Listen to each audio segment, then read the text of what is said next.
దేవుని నామానికి మహిమ కలుగుగాక. ప్రియదేవుని బిడ్డలారా, ప్రతి ఉదయకాలం ఎంతో నెమ్మదిస్తూ ధైర్యాన్ని ఇస్తూ ప్రోత్సాహాన్ని ఇస్తున్న దైవ వాక్కు ప్రతి ఉదయకాలం మనకు ప్రత్యక్ష పరచబడుతూ ఉండగా ఈ దినం దేవుడు మనతో ఏం మాట్లాడబోతున్నాడు చూద్దాం. పరిశుద్ధ లేఖన గ్రంథం నుంచి 2వ గ్రంథము 20వ అధ్యాయము 3వ వచనం చదువుకుందాం.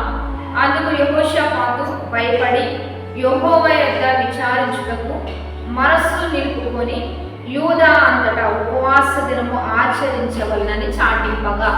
ఈరోజు దేవుని బిడ్డారా, యెహోషాపాతు రాజు ఉపవాసము చాటిస్తున్న దినములు ఈ దినములు.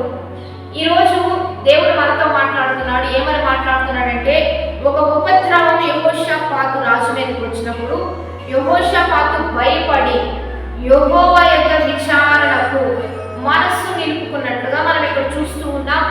ఒక రాజు తనకున్నటువంటి పేరును బట్టి, హోదాను బట్టి, తనకున్న సంపదను బట్టి రాజుల దగ్గరికి వెళ్ళాలో లేకపోతే సమాజంలో ఎవరినైనా తనకంటే గొప్ప వారి దగ్గరికి వెళ్ళి విచారించి సమస్యను పరిష్కరించుకునేంత హోదా ఉన్నప్పటికీ కూడా, అంత స్థాయి ఉన్నప్పటికీ కూడా యెహోషాపాతు రాసుకున్న మంచి జ్ఞానం ఏంటంటే, మనకంటే కూడా జ్ఞానవంతుడు, మనకంటే సర్వాధికారి, మనకంటే సర్వ సమృద్ధి కలిగిన వాడు ఒక గొప్ప వ్యక్తి ఉన్నాడు. ఆయన యొద్ద మనం విచారిస్తే, ఆయన యొద్ద మనం తెలుసుకుంటే మన సమస్యలన్నిటికీ కూడా విడుదల ఉంటుందని చెప్పి, తన తండ్రి ఏ దేవుణ్ణి ఆచరించాడో, తన యొక్క ఏ దేవుణ్ణి అనుసరించి నడుచుకున్నాడో, ఆశ ఏ రీతిగా దేవుణ్ణి ఆరాధించాడో అదే మార్గంలో ఇక్కడ యెహోషాపాతు రాజు నడుచుకుంటున్నాడు.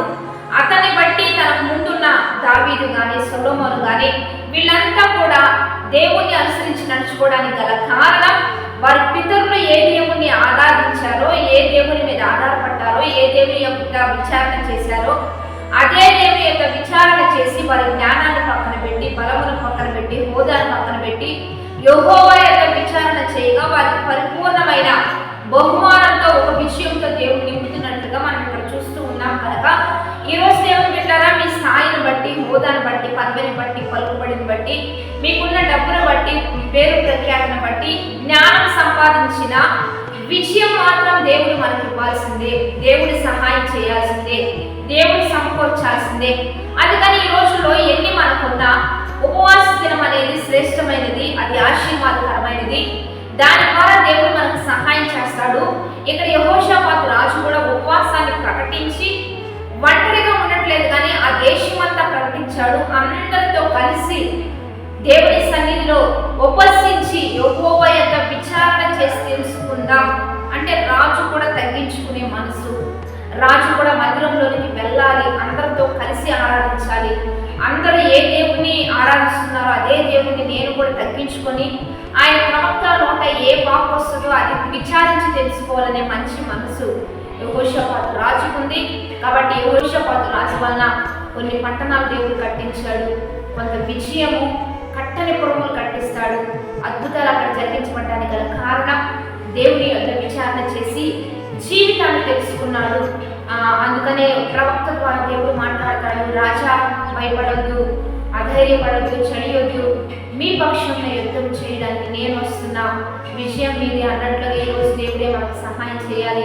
కుటుంబంలో, ఆర్థిక విషయంలో, అప్పుల బతకాల్లో, ప్రతి విషయంలో దేవుడు మనకు సహాయం చేస్తూ ఉండగానే, దేవుడి యొక్క విచారించి తెలుసుకుంటూ జ్ఞానాన్ని సంపాదించుకుంటూ ఉండగానే దేవుడు మన పక్షాన ఉండబోతున్నాడు, మనతో ఉండి కదలబోతున్నాడు, మనకు విడుదలనిస్తూ గొప్ప కార్యాలు జరిగించబోతుండగా ఈ రాజు కలిగిన జ్ఞానం మనం కూడా కలిగి జీవితం, వాగ్దానాన్ని బట్టి ప్రార్థన చేద్దాం.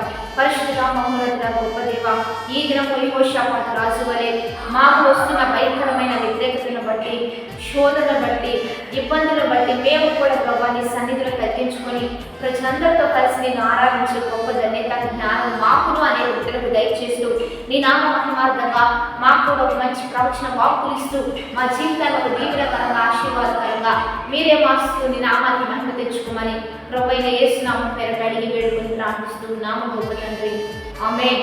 కాబట్టి దేవుని బిడ్డలారా, మంచిగా అనేకులు పంపిస్తూ అనేకులు కూడా ధైర్యపరచండి. రెండోదిగా 40 దినం ఉపవాస ఆరాధన జరుగుతున్నాయి. ఈరోజు 3వ ఉపవాస ఆరాధన. మీరందరూ కలుసుకోండి.